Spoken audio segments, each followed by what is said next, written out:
PA, GETTYJohn Motson says the 1990 World Cup restored his faith in football. He told Desert Island Discs, "To be honest with you, my love for football had slightly deserted me prior to Hillsborough, because it was a bad decade, the 80s, and hooliganism was a major part of that. We had a lot of personal injury, with fans attacking each other at grounds. And we had Heysel, for different reasons obviously, and we had the fire at Bradford. The game went to an all-time low, I thought. And then the tragedy of Hillsborough.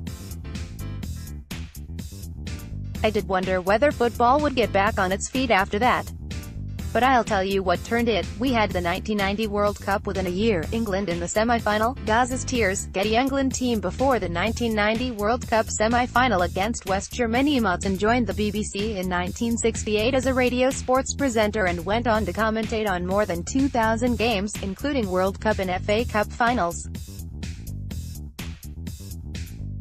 But his role changed to disaster reporter during the Hillsborough as he provided live coverage for the thousands of listeners who thought they were just tuning into the FA Cup semi-final game between Liverpool and Nottingham Forest.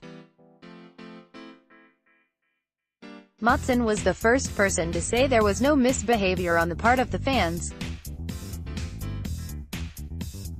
He said, "From where I was sitting it looked as a case of overcrowding. So I wanted to get any suggestion of crowd misbehavior out the way, and I'm glad I did, but I'm also glad I was right." He was educated at Culford School, near Bury St Edmunds, and showed an aptitude for journalism from an early age, founding the school newspaper.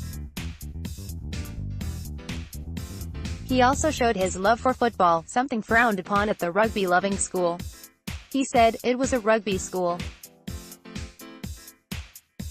Rugby in the autumn term, hockey in the spring term, cricket in the summer term, but no football. Not only no football, but if you got a few people together with a ball and tried to play an impromptu game, it was frowned upon." My father wrote to the school, and the headmaster has since made that letter very public. It has caused a few chuckles. His discs included 3 Lions by David Baddiel and Frank Skinner, Annie's Song by John Denver, and Abide With Me by the Westminster Abbey Choir.